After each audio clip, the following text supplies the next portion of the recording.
All right, let's get some food. Yeah, what are we doing here? That whole thing is a monumental podcast that we have to frame up of like it's monumental. That is a rare instance where I show my intellect. Twice a year, I like to remind people like I'm not a fucking joker. Hey everyone, what you're about to watch is Gary and some fellow speakers having a combo about NFT utility right after the Brand Minds event in Bucharest, Romania. For anyone that's still skeptical about NFTs or still having a tough time understanding the point of NFTs, I think this video is really going to help you. Let's take just an ordinary family in Milwaukee, Wisconsin. I love this. Right? I love the question already. Upper middle class. Keep going. Middle class, upper middle class. Yes.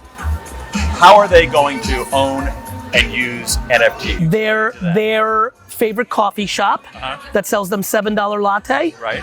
The punch card that gives them an 11th free coffee will be an NFT in a decade. Okay. And let me keep playing. So it's a way. Let me keep playing. Okay. Oh, hold on. Let me ask a follow-up. So it's a way to prove ownership and put utility against it.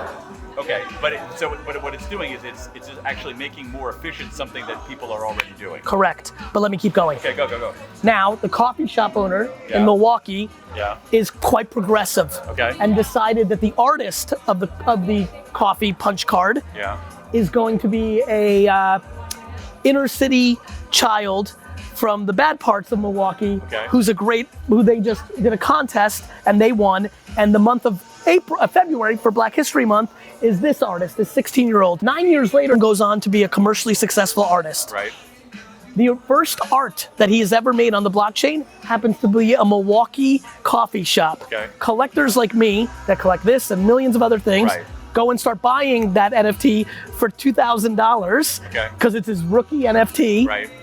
Rendering an 8% commission fee to the Milwaukee coffee shop that's sharing it with Tyrone 4 and 4, and rendering me to wake up one day reading a headline and say, wait a minute, I had that NFT because I used to go to.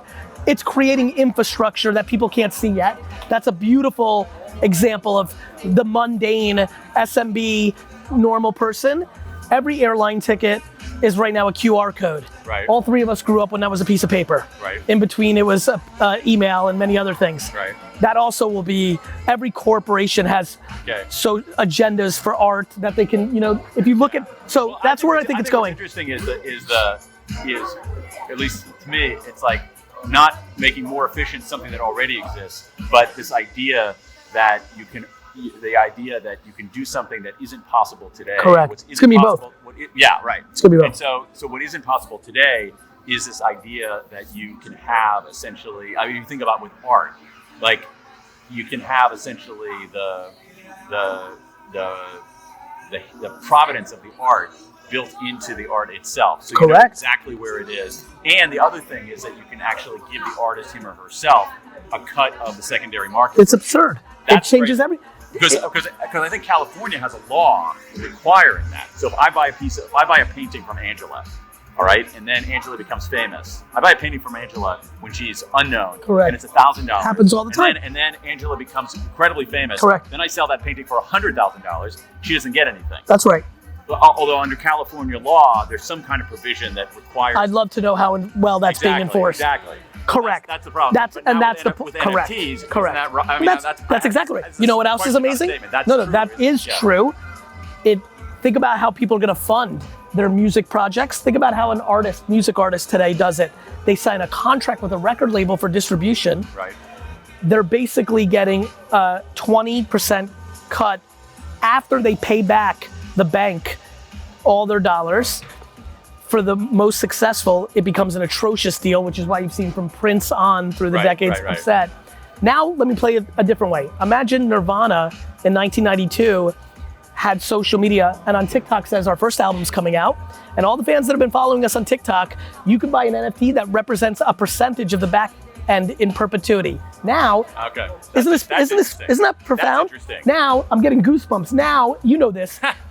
Fans hate when their band or artist gets famous because they sold out and they can't go see them when there's only 50 people in there. Now, fans are going to make their wealth from their favorite brands making it. Interesting. Isn't that fascinating? That's interesting. Oh, and you know what? You could do the same. You could do it for everything. One could do this. Could one do the same thing for actors? Of course. So you're basically just. What about people? Athletes. What about Harry Potter? Or I'll give you a great one. I argue that if NFT was mature in 1975, that George Lucas would be the richest person on earth, because every single collectible in digital form giving George Lucas a percentage of not only the primary, but the secondary trend. Are you kidding me? Yeah. I mean, look at eBay right now and see how many tickets from concerts and sporting events are sold a year, stubs. Every ticket's gonna be an NFT within a half a decade. Yeah. Rendering the NBA, Alicia Keys, and many others getting in perpetuity royalties for collectors that now eBay and FedEx make money on, not them. Interesting. It is a profound technology that people are just starting to have the conversations in rooms like this that we're having, which I've only felt in my short career in 96-7 about the internet and 2005-6-7 about social media. But you're bullish about, not about digital currency, but about digital assets. That have utility attached. I'm not bullish on currency, I'm just not educated enough and haven't seen the path. Right. And I think government has to accept too much and private business has to accept too much. And there's a lot more friction. Whereas with NFTs, entrepreneurs and creatives and operators and audiences can now act today, which has a lot less friction than a government accepting Bitcoin as a fiat. How much friction is there? Like, what the form of ownership for civilians? Go back to this family in Milwaukee. Yes. The form of ownership is a wallet. Yes. Is that right? Tremendous friction. The reason this hasn't become hundreds of millions yet is the onboarding. No different than our parents putting a credit card into a computer in 1996 and being scared that it would be stolen, if you remember those days. Yeah. Or my mother in 2022. Fair. Yeah. Or us even figuring, I mean, I was a curious kid and just didn't understand Prodigy. I didn't know how to get on the internet. And then Mark Andreessen created Netscape Navigator and typing in an address and enter. So we are still, to your point, and I love the question, it is even for me, 2 years ago when I'm like, I'm going in, it was like, this is not so easy. What's a seed phrase and being a custodial owner of your state? It was a lot of friction. Right. Over the next decade, that will become the mundane, and that's when it will explode. I think the analogy is really interesting that I hadn't thought about before. Is there a mosaic Netscape there is, Navigator of course. for NFTs? Of course. I believe what I talked about today on stage was this concept of Web 2.5. Everyone's talking 2 and 3.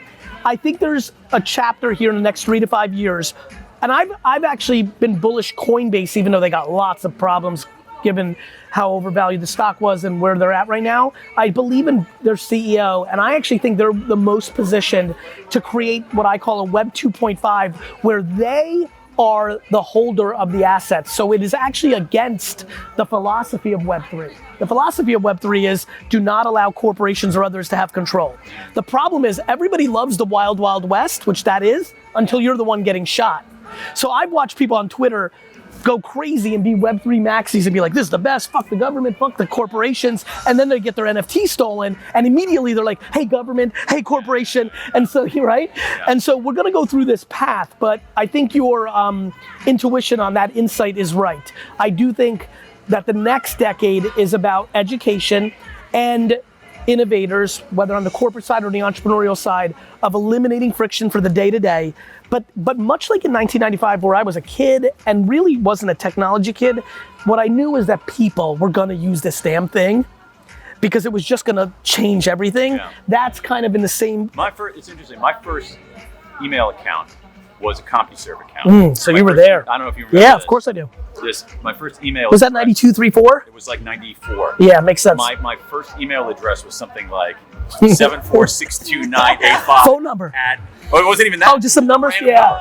At CompuServe.com. I think mine was gnuts at AOL.com. But AOL did that kind of onboarding that made it easier for me and a lot of my friends who are like, I would call us purple. We're not red, we're using political standards. Yeah. We're not red or blue on this thing in Web3, we're purple. We're in the middle. Yeah. We're very bullish, but we're not like the metaverse is here tomorrow. It's all about timing, right? When we have thoughtful combos where we're being thoughtful, we always talk about what's the AOL moment. Which organization, which entrepreneur is gonna come along and create an onboarding. That makes a lot more sense. But what will happen in that very quickly, just to give you the big but, is a lot of people will realize, wait a minute, this isn't actually Web3, this isn't blockchain, because the hypothesis is decentralization creates no power for anyone. Yeah. What we're talking about right now is Web 2.5, something that somebody is still in power of. Yeah. And what, you know what I like about it? I like a world of a mature Web 2.5 and a real Web 3, because then you're giving people options. Hey, do you want to live in Web 3 where, hey, by the way, it's all on you. You better know your shit. You better know how it works. And you have the option, hey, you're a little worried about that. You're a little tech nervous. You're not there yet. Use this Web 2.5, and that's what I think the next decade's about. But for mass adoption, civilians are going to be indifferent whether it's Web 2.5 or Web 3.0. They're going to be Web 2.5 because Web 3 is going to be too complicated. Yeah, exactly. Well, they want. But look at social media. When I was all gung-ho in 05, 06, it took a while. We have now full adoption in 2022. Most people have some account. Facebook, LinkedIn, Twitter, something. And I think that is inevitable for Web 3, but it will be a decade and a half, a decade, 2 decades. But starting a year ago to that time, every day things are getting innovated and changing, and the opportunity is extraordinary. The opportunity in Web 2 from 2005 to 2020 was extraordinary. Facebook, Instagram, Uber, Seamless, I mean, just everything we know. Spotify, I mean, name something, I'll tell you something that happened in 15 years, the same thing's about to happen. And the accelerant there was that phone. Correct. This is now in place though for Web 3. Right. Well, that could be. Back to the coffee shop, right? Well, to your point. I keep coming, I mean, it's really, the accelerator to the moon of this. This is actually the most I think I've understood about this topic in the last 6 months. Because to me, like, the takeaway is actually thinking analogically about this and saying, what is the Netscape Navigator? What is the AOL? What is the thing that's going to move it from? I mean, I remember, like, I'm old enough to remember Prodigy. Yeah. I'm old enough. I'm 46. How old are you? I'm 10 years older than you. First of all, you look phenomenal. Second of all, you and I would still argue that we're in that same sphere. Yeah. That generation, in my opinion, and this is what I have a lot of frustration. I remember in '93 going on this thing called the internet, and it was like on an MS-DOS computer. Yeah. And like looking around and saying, "Wow, this is kind of." It was profound. Who are these people out there? It was profound. But that is what's happening now. Yeah, and to that point, you have to be extremely. But to that point, it's a small sliver of people. Correct. But here's where I get really passionate. So many of my contemporaries, 45 to 55, who are thoughtful enough to have this exact combo, I argue with them and motivate them and encourage them. I'm like, you know better. You actually lived this movie already. You remember 1990 to 2000. Exactly. You should actually have more veracity to be curious, but a lot of people are complacent. It's a lot of work. I spent 100 hours, which is meaningful time, just watching the same 101s to get to these hypotheses. I love being a communicator and a translator. When you just said what you said, that means the world to me. You don't understand. That is such an invigorating comment. What's the best thing to watch or read on this, short of having a conversation with you? Send me an email. Let's get each other's information. But yeah, because I'll send you a bunch of links. Yeah, all right. In the old days, it was possible to, you might know this, professional boxers would create what's called a syndicate. And the syndicate was essentially that they would get investors in their career.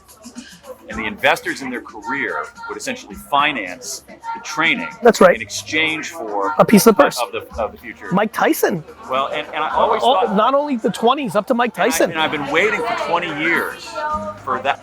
That's the technology that exists. I'm waiting for that. I'm waiting. Like, why would? But I'm wondering whether the. Let me jump in. Let me jump in. Yeah. There is a gentleman. I want to give you his name. Jesus, I'm blanking. God, I know him so well. He worked at Facebook forever. He'll come to me in a second. Shit, I could see his face. He sent me a startup that is built on the blockchain that allows human beings to come in and sell a piece of their life earnings, and the technology infrastructure is absurd. Yeah. It's amazing. But amazing, right? That's just and you know why? Because they're getting the upfront economics. I think I'm talented, and if you think about it, this is why I'm very passionate about the blockchain. Let me give you a great analogy on this one. Let's say you're a kid from the other side of the tracks, right? And you don't have a network. but you have all the black and white talent. If you think about that trade, I'm that person. If I can get $200,000 up front, I may not have to slug away a decade. If I give up 10% of my earnings, if I'm that talent for $200,000 today, think about it on both sides. For the kid, that's a good trade. Quality of your life, maybe ability to go do what they really want to do instead of giving up a decade to get to the leverage. On the other side, someone like me, if I see and especially me, because I was a kid from the other side, that's my most interesting thing. That's an incredible financial investment. These are profound changes. And when the government is on the blockchain, and think about where you're going with the California thing, when that kid really goes on to be that kid, I'm getting a piece of his income tax statement. Sure, he could play a little bit here and there, but that's gonna be attached to that contract. You're actually, as the investor, gonna get your money. Yeah. It's really big technology. That's a really fun one, right? And you know what that does? That changes society. Well, yeah. Now all of a sudden, you know, what a decentralized server base creates is some of the promises that a lot of us have wanted for the world. It gives us another tool to make social change, and that's exciting. Yeah, well, And like the internet, they'll be good and What bad. you're describing is essentially a syndicate for everybody. Correct. Everybody can. And everything. Well, but the other thing about that is that it opens up an interesting ecosystem because. Well, what it really does is it puts pressure on governments, Well, what which do is you why mean? The syndicate for human beings. The syndicate for human beings creates a peer-to-peer infrastructure that starts to really question a lot of things that sit in the middle. Like? Governments. I'll give you a great example. I can't today, and it's early, see a world where people don't buy each other's homes off of each other through the blockchain and nothing's in the middle of it. Nothing meaning like the friction creators like mortgage insurance and closed title. Yes, sir. I mean, title would be a perfect example. Title, ready? Title companies are ridiculous. What I felt, ready? Title insurance. Ready? You ready? You ready? You ready? What I felt about bookstores in 1995, because I was really in it. I was really in it at that point. I was like, they're in deep shit. I even like had one friend's family in it. I'm like, I'm telling you, this Amazon thing is bad. It's exactly about to happen in title insurance in the next 20 years. Yeah, I would say that could even be faster. What the internet did for information, the blockchain will do for transaction. Yeah. I mean, it's really worth both of your, and it's really worth your time to go deep. Home in America. It's a good, closing costs. especially with, it's absurd. It's absurd. It's always been absurd. It's I think absurd. the only reason it hasn't changed is that people don't do it Options. regularly. They don't do it. Well, they're Options. but they also don't do it regularly. So Options. They're sitting there signing all these forms and paying thousands of dollars for nothing. There's a lot of. And then it's like, okay, whatever, that's done. I'm not gonna have to do it again. What about being a merchant, giving up 4% of your money to Amex for somebody to buy something from you? That's not fun. My dad didn't take credit cards. I got into my dad's liquor store in 1991. 1991. I'm 15. We don't take credit cards. I'm like, Dad. And I was at the register. I'm like, Dad, do you know how many people leave the store and don't have a check or cash? Yeah. And it was like 6 or 7, but when you're a small business, every day 6 or 7? Like that, we have to take credit cards. But he couldn't get over an emotional hump of 3-4%. It was meaningful money. Now it's just accepted, but what do you think is gonna happen with blockchain? You're gonna take Solana, Ethereum's got expensive gas fees, but over time there'll be other blockchains. I mean, credit card companies have a lot to think about. There's a lot of people sitting in the middle. It really truly, and this is why this is so fun. I didn't know how many more, when Web 2 came, I was like, ooh, this is internet. But I wasn't sure like what, you don't know when the next thing's coming. This is so big, and what's funny, because of the greed of Bitcoin and NFTs, what it's doing is it's a smoke signal over here, and it's keeping people's attention away from the actual underlying.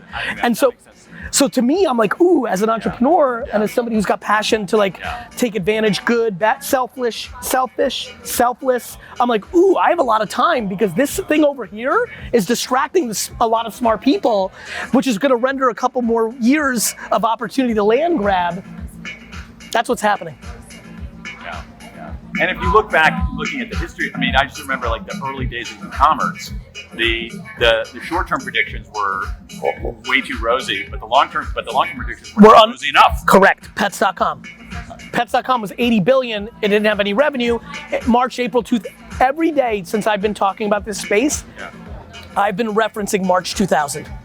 What exactly you just said. But but Amazon was $4 a share. Let me introduce you to Chewy. Chewy is basically pets.com. He knows. He follows me around. Yeah.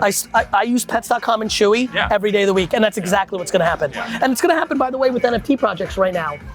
In this carnage of 99% that were made in the last 4 years going to zero, there's absolutely 2% Andy Warhol, Jackson Pollock, Disney. It's just going to take a little time to figure out which are. Today, somebody will buy an NFT for $4,000. That was $40,000 7 months ago, and it will be $4 million in 20 years. Yeah. It happened today. Yeah. So that's on that little part of the world. But that is. What about like if you think about it from the. So again, let's say that you're an investor in NFTs, yes, or you're an investor in infrastructure around NFTs, in the syndicated earnings for everybody. Yes. So it seems to me that the market then demands talent scouts, talent spotters of some kind, talent spotters for emerging artists. It was my biggest hypothesis of influencer marketing. Of what? Influencer marketing. Okay. The reason I believe in the NFT thing so much is over the last 10 years, I've been very close to what has happened with human beings monetizing themselves. For every Logan Paul and Charlie D'Amelio and people that have gotten famous and made tens of millions of dollars, there's a long tail of many people who've made $50,000 to $200,000 talking about themselves or their passions instead of having a job.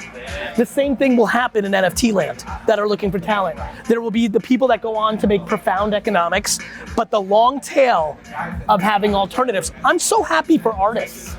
There's a lot of people who could never make a living painting, who are gonna convert into painting on digital, who will make $83,000 a year instead of being a government worker or an executive at a retail store, will be an artist full-time, live within their means. It's not about billions, and it's gonna enable a lot of that. It really is, which is really neat. You know, like if you think about somebody who's naturally an artist, born an artist, the 70s, 80s, 90s were not kind to them. They had to get a real job. You think about a kid born today, let this thing mature out for the next 20 years, she or he is gonna be able to have a livelihood around their art. Now it's gonna be hard, even being a person that makes $80,000 a year selling NFTs will be competitive because everyone's gonna try to sell.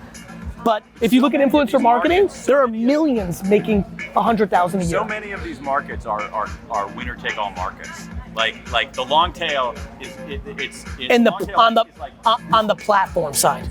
What do you mean? Winner take all, Google, Facebook, TikTok. I'm talking about on the individual side. No, on the individual side, the long tail of creators on YouTube and TikTok is extremely long. It's winner take all if you define success $1 million. If you define success $80,000. I'd love to see like what the, I mean, because you can have. It's astonishing.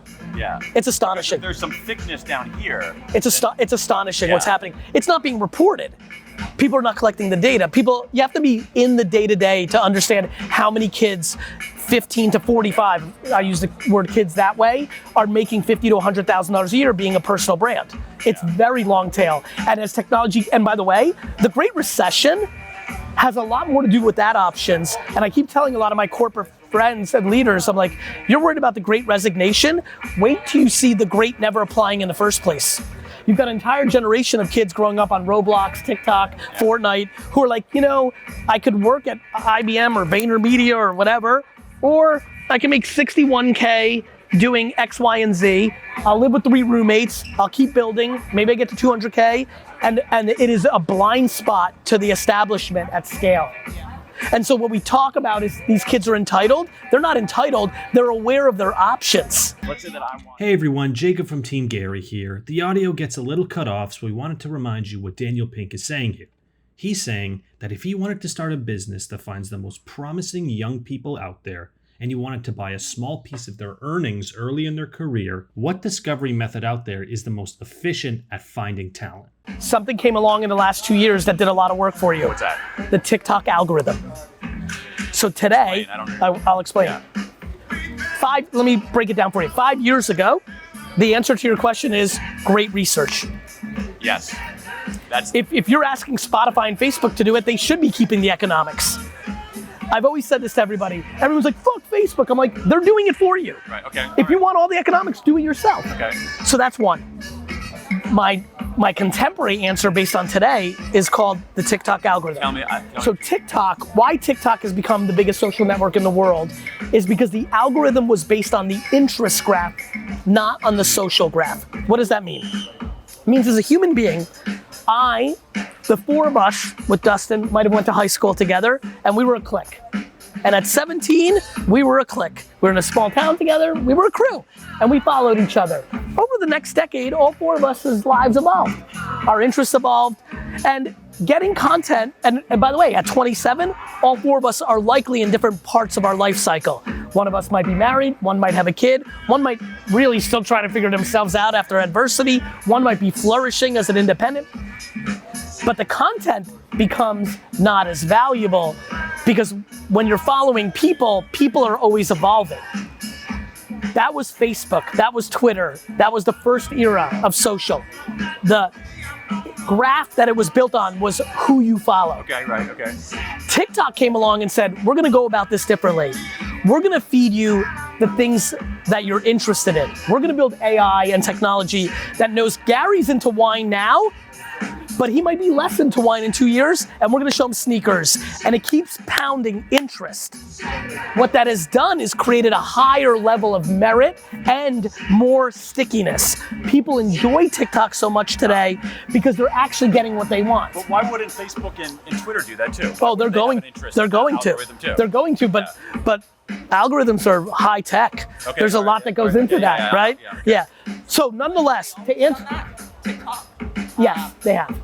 Because no, well, TikTok itself is young in comparison to the other social networks.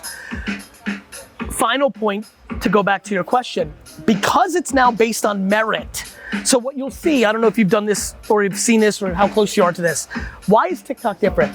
If you go to a personal brand like me or a brand like Nike, if you go to all their social networks, if you look at their analytics, most of their content gets about the same amount of views because it lives in this pocket. If you go to TikTok right now, if you get curious on this conversation and do a couple hours of research and you start clicking around on brands and people and look at their TikToks, you'll see something amazing. This video got 1 million views. The next one got 900. The next one got 3,000. The next one got 58,000. And so what ends up happening is you have a higher level of merit of the content being the variable. And then if you ladder that up to the individual, it's creating a very substantial insight to who does the world like right now.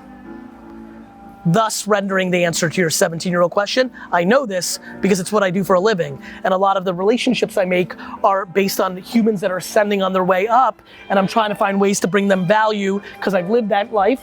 And it's good to have relationships with people that are the future leaders of the world in different categories. So that's the answer to your question, my friend. If you started a fund called 17 and did that today, I would tell you that you would have very heavy math quant analysts on your team living in TikTok. And then you would need socialized people, almost like club promoters, who were charismatic enough to get the kids to come into your office, because it takes both, the quant and the qual, and then that becomes your firm. You could even, if you pull on this a little bit more, you end up with, let's say that I buy the rights 1% of, I invest in Angela at age 17. That would have been smart. And I pay her X for that percentage. 1%. Yep. Just make it easy. Because she wants to live in a nice apartment instead of slumming it with 4 of her roommates. Right. Or she has a brilliant idea. Or she knows, or what I'm trading on every day, she knows who you are and she wants to make that trade because she also wants mentorship. Yeah, see, that's an interesting variable. But keep going. Yeah, keep going. Economic. Yep. If her star starts to rise, 1% of her lifetime earnings I could actually then trade that. Yes, you can. I could trade. You got it. I could hold that for 3 years. Now. I'm gonna you know what he just did? I'm gonna sell this 1% stake now for. I'm very happy right now. For $1 million. Can I tell you why I'm happy? I think that she's gonna make $100 million. You know why I'm happy? You're gonna like this. Let me tell you why. What you just did in your brain was transition from Web 2 to Web 3. Let me explain. You know what he did? As a normal VC, the way we know it in investing, you kind of sit on that paper in perpetuity. When it goes to the blockchain, it becomes a transactional asset. So he can keep that forever. But if he wanted to do the bigger version of what you did with him, because he's at this point of his life. To me is a big fucking thing. It's a big fucking thing. I think that's a big thing because. Do you see this? That's my goosebumps. That's how big of a deal it is. You got it. This. But that's interesting now because you go back to your VC example. there are markets where you can Correct. You can sell. You got it. your thing, but they're very kludgy. Correct. They're very kludgy. Whereas this is going to be frictionless at scale. Yeah. This conversation for the last 45 minutes is why Zoom will never eat up my whole life. Going to physical places and meeting contemporaries. I agree with you. It's gonna be both. The cat's out of bag. I'm so excited about doing certain things that way. But us having this moment together, sharing ideas, thinking. My whole career, by the way, all the great insights of my life that have led me down great paths is being on the receiving end of this conversation. In this moment, I'm kind of feeding. But You know what's interesting? Hey everyone, Jacob back from Team Gary here. We just wanted to explain to you what Angela is saying since the audio gets cut out again. She's saying that she's been a part of many conversations around NFTs over the past few weeks, but many of them have been about the large implications that NFTs and the blockchain will have in our society. For example, climate change, the metaverse, etc. But for some reason, she believes this conversation is the most nuanced and humane conversation she's had about NFTs yet, and she's been grasping it because she finally understands NFTs on a human level. What NFTs mean to her as a human being. One thing that I found, because I'm incredibly who I am, and so the climate aspect matters to me tremendously. What I found with 99% of my conversations is people are headline reading and don't know the tech. They don't know that Ethereum is going to proof of stake versus proof of work, and under that rendering in August, it's deploying less energy than Netflix. So now I ask my friends who get on their high horse, stop watching Netflix. You know, people are very good at being selective on. But that's why this is such a in my Correct. experience, this is such a polarizing 100%. position that I remain incredibly silent. You know what's really amazing? You would be flabbergasted how polarizing the internet and social media 95 and 2005 conversations were. Really? What do you mean? So that's not something that I remember having. People had very strong opinions in 1996, 7, 8, why the internet was not only a fad, but bad for the world. Oh, yeah. Oh, come on. I remember, again. Right, because you were in a different place, you were too young for that. Come on. Okay, here you go. So here's where I'm going to play my seniority card Yeah. here. All right? It's I call it wisdom. All right? I remember a time when people said, it's unbelievable when you think about it. I haven't thought about this for years. This is maybe 96, 97. Well, the internet might be a thing, but women won't use it. Oh, that's right. That's right, brother. The idea about like women won't use it. Yeah, it's so absurd. Like, this is like a guy. Just a bunch of dudes being stupid. Yeah, I'd forgotten about that. That's like 96, 97. Or less cliche dude talk. No one's gonna use it. You want to go have fun? Go Google the internet is a fad and read the articles. That was so fun. Yeah, that was so fun listening. Thank you. That was awesome. That was enjoyable. Thanks. Send me those I will, links. Yeah. 100,000%. Hi, Gary. Hi. Nice to see you again. Great I saw to see you again. in 2017. 17. Yes, it's great to see you. And we spoke about my company at that time and very inspirational today. Thank my you. husband is here. We're starting an NFT project in Romania and Good luck. we own a coffee shop that accepts cryptocurrency. How are they going to own and use NFTs? Their favorite coffee shop that sells them $7 latte. Right. The punch card that gives them an 11th free coffee will be an NFT in a decade.